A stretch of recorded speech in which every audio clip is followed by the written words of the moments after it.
All right, so we're going over a deck profile today. This is something that I kind of came up with on my own. I did copy a little bit of this deck list from a deck that Alethea 2 built before with combining Slate Warriors and Zombies with some flip monsters, but he went a little bit of a different route with also using double cost on with DMOC and Despair from the Dark, the two tribute zombie monster that's got 2,800 attack and 3,000 defense. So he added that kind of little package in, and then I don't think he was running as many flips. I know he didn't have Tsukiyomi as well, so it's a little bit of a different list. But I did kind of get a little bit of inspiration from that, or kind of like look at his ratios to see what I could go off with. I don't have very much experience with running zombies. I've never really ran a zombie deck before, so this is pretty new for me. But I kind of just threw this together, and then I entered it into the Yugi Zuna tournament, the tournament that's being held in the Go Format Europe Discord. That's got I think like 8 or so participants. It's a pretty casual tournament. It's not highly competitive, although there are some good players in there like John Claude Van Damme and Pim, Bobby Bodega, a couple other people. Oh, STL Killa, but I think he dropped out. There's some notable players over in that tournament, so it's got high competition. But not everybody brought their best decks. A lot of people were bringing some like either something that they were new or something that they kind of put together themselves. Though some people did just bring very standard meta decks like Chaos Turbo. I think there's a relinquished Chaos deck. There's an Earth Aggro. John Claude Van Damme is on his signature Goat control. So there is some competition. The reason why I'm bringing that up is that I actually did surprisingly well in that tournament. It's still going on right now, but right now there's a three-way tie for first place that I'm going to be dueling out to see who wins the tournament. So this deck does have potential to actually get first place. Also, with the deck that I entered, because I put this together so last minute, I made a couple of misjudgment calls and a couple of mistakes. I didn't add Delinquent Duo into the deck list, so I think I went like 5-2 in the tournament because it's 7 rounds of Swiss without Delinquent Duo, which is funny. And then I also had Lightning Vortex in the main deck, which I think was just kind of a bad choice. I was thinking it would be really good for like GK Spy, but just because of how the deck is set up, it's really don't need stuff to kill GK Spy because I've got other stuff that can do it. So I think Lightning Vortex in the main deck was just kind of a bad choice. But this is a little bit different. Just like I updated this one to just be a little bit better, I think. But we'll go down to the deck. You've got your zombie package here. Most zombie decks will basically be running this type of package where they'll have 3 Pyramid Turtles at the bare minimum. And then it's usually only 2 Ryokoki and then 1 Spirit Reaper. And then maybe they'll sometimes not have like 1 or 2 Regenerating Mummies as well, just to be like Book of Life targets. Um, I went with 3 Ryokokis. It's going to be like a brick draw because, well, not entirely a brick draw because we are running the Gravekeeper Spies that make for good tribute summons, or even a Slate Warrior if you need to, just because it's pretty high attack and that can be tributed over. We'll get to Slate Warrior later though. But the reason why I just went with 3 Ryokoki is that the way this deck is built, it's kind of more aggro. I mean, it's like aggro, but like some flips. So it's kind of like a warrior deck that has like a Magician of Faith and maybe some GK Spies in it. So it's mostly aggro, but still has like some control parts to it.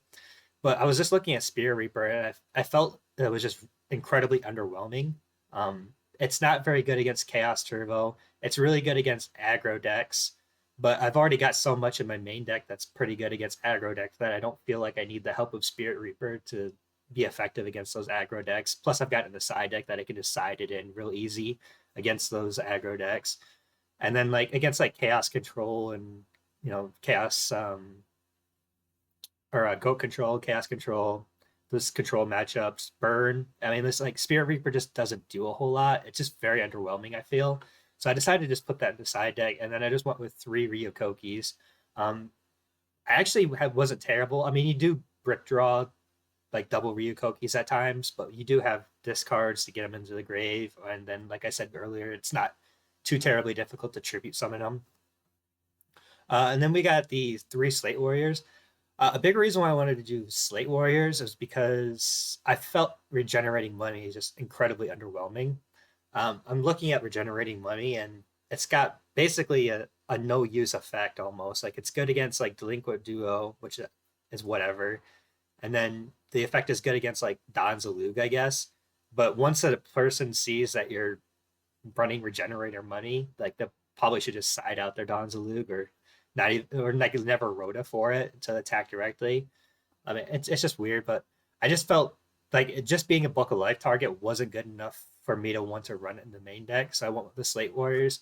And this is kind of that flip package because Slate Warrior is a flip effect monster that we can use Night Assailants and then some other flip monsters like Magician of Faith and the Gravekeeper Spies. And then we combine those with your traditional discard cards that you use to try to just get Ryukoki in the graveyard. So things like Tribute to the Doomed, Regeki Break, and then you've also got Tribe Infecting Virus and Graceful Charity. So your discard engines. Zombies already runs those normally just to pitch Ryukoki into the grave and have it as a Book of Life target or a Premature or Call of the Haunted target. But with running the Slate Warriors, now we kind of get a effect where we can use Night Assailants and get better value even on those discards or create more opportunities for those discard cards to be live or generate good value. So, discard a Night Assailant, you can get back really most of the time it's going to be like a Slate Warrior because you kind of want to keep up pressure, but you do have other options for like a Sinister or for a Magician of Faith or just recycling another Night Assailant. You're probably not going to do Gravekeeper Spy because we're only running two. I don't see much need to run three. So if there's one in the graveyard, unless it got killed by like a Mystic Swordsman level 2 or an Exiled Force or something like that, or like it got to the graveyard without using its effect, there's never really much reason to grab a Gravekeeper Spy because the other one's probably already in the graveyard as well. But it's situational, but it's there. So you just kind of got this like flip engine that you can kind of take advantage of. And then the rest of the cards are just staple. Sinister Serpent is another discard fodder. Tribe Breaker is just good card. Tsukiyomi, this is, I think, maybe the most cuttable card because you don't have a lot of good flip targets. Now you can do is target Slate Warrior and flip it down and then flip it back up and then gain its effect where it boosts its attack. That's part of the reason why I said that Lightning Vortex wasn't really so necessary in this deck, just because with the Slate Warrior, if you do, flip it down and flip it back up, you're going to get a 2400 beater. You got 2400 beaters over here. You do have the tribe. Like you have so many ways to deal with GK Spy, and then you've also got the possibility that your opponent knocks your GK Spy and gets rid of all of theirs. So I really felt like having Lightning Vortex in the main deck was probably a bad choice by me originally. And then we get to the rest of the lineup here. Knocks are obvious. Book of Life, I did go with two just because with running three Ryukokis, Ryukoki is just like probably like your best, your most influential Book of Life target.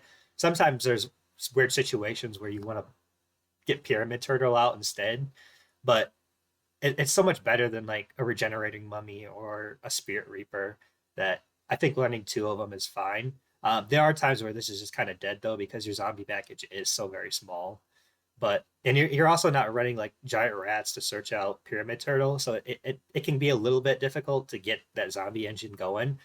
Sometimes Sangan, I'll just use that just to grab a Pyramid Turtle instead of like a Sinister Serpent because I do have like a Book of Life that I need to get going. Like I need to get this live and active. Tribute to the Doomed. Running two of these and only one Raigeki Break, there could be an argument to run a second Raigeki Break, but the nice thing about Tribute to the Doomed is it gives this deck a little bit more agency because you can play it right away and you don't have to wait. So if your opponent has like a set monster and they've got Pot of Greed in the graveyard, if you got Raigeki Break, you can't play it right away. And then you don't want to put yourself in a situation where you have to attack that set monster and it's maybe Magician of Faith and they get back their Pot of Greed. So then you end your turn and then you have to Raigeki Break on their standby phase to see if it's a Magician of Faith or not. It's really weird.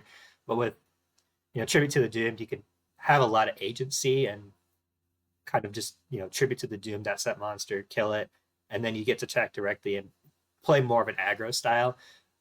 You do also get the advantage with the Raigeki Break of it, one being a chainable card, and two, it can destroy back row as well, whereas Tribute to the Doom can only kill monsters. Book of Moon really did well. It performed very well the times that I've had it. Like use it to set like a Ryukoki to avoid it for getting banished. Because of that stat line with Ryukoki, that 2400 attack, it makes it so Chaos Sorcerer can't kill it, so it has to banish it. But if you book a moon it face down, there's not a whole lot more that's going to be able to kill the Ryukoki with those, with that 2000 defense, 2400 attack. So they'll have to like knock it or something. They'll have to find some other way to get rid of it. And if the Chaos Sorcerer was their only way, then you just, you know, flip it over next turn and attack the Chaos Sorcerer. And then also you still got like all the good flips. You can use it with the Slate Warrior, the similar way of like using Tsukiyomi, where you can book a moon it down and flip it back up and have it gain its boost. That's not the best use for it, but it's a possibility. Obviously, the Moth, it's probably going to be your best book a moon target as far as like gaining advantage to get Trinity cards. And then there's also just like the Night Assailant, just to be able to pop another monster. Just book a moon, a flip effect monster that's getting attacked. You're probably not going to use it on GK Spy because, like we said, we're only using 2 of them. And then the rest is just all standard shit. Regeki Break, I already went over that. And then you got basically just standard stuff. The Trap Dust Shoots, I do run 3. I think it's necessary just because Chaos Turbo is not a great matchup for this deck. One of the big issues that I ran into with running this deck is Phoenix Wing Blast. It's just so terrible for Ryukoki, especially because we're running 3 of them. So it's got more. Wing Blast has more targets. And then if you get this put on the top of your deck, it's not in the graveyard to be a Book of Life target. It's a dead draw that you got to, like, get back out on the field and tribute or discard again. And it's just so terrible. So it's a weird matchup against Chaos Turbo. Side deck is just the side deck. I'm not really going to go over it. Like, Jinzo's good against stuff that runs traps. The King Tigers, one of the things I found with like running aggro decks is just how good King Tiger is against anything that runs scapegoats, basically, which is quite a few decks in goat format. Also just against burn, you block out those Mojama tokens, and then goat control, chaos control, reasoning gate turbo. Also just like relinquished chaos, because they have those manjus and the relinquished and stuff. King Tiger kills all that stuff, so it's really good against that as well. The one Spirit Reaper, the blah, blah, blah, blah, blah. The Decrees are kind of weird. I'm thinking about maybe taking those out.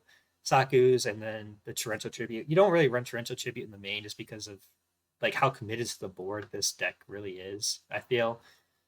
You could maybe put it in the main, but I think you're going to lose like a lot of values because like you're going to have Pyramid Turtles out in the field that are just kind of like floating and trying to recruit. You're going to have like spies and stuff, and like Koiki that you don't want to really get rid of unless you've already got like a Book of Moon. It's weird. Like I just don't feel like Torrential Tribute fits very well unless you're specifically going up against stuff with goats that's going to commit more to the board than you. So also I wanted to bring up that after the performance with this deck on the casual tournament, it performing quite well, I kind of wanted to see what it would do in a more competitive situation. So I took this to Game Time Michigan, one of their Friday night tournaments. There was about 26 people. The tournament rounded up being 5 rounds of Swiss.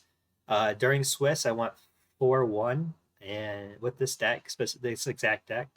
My only loss was to Chris Pateo, and then after the Swiss, it cuts to top 8. I think I got 3rd overall rank after Swiss.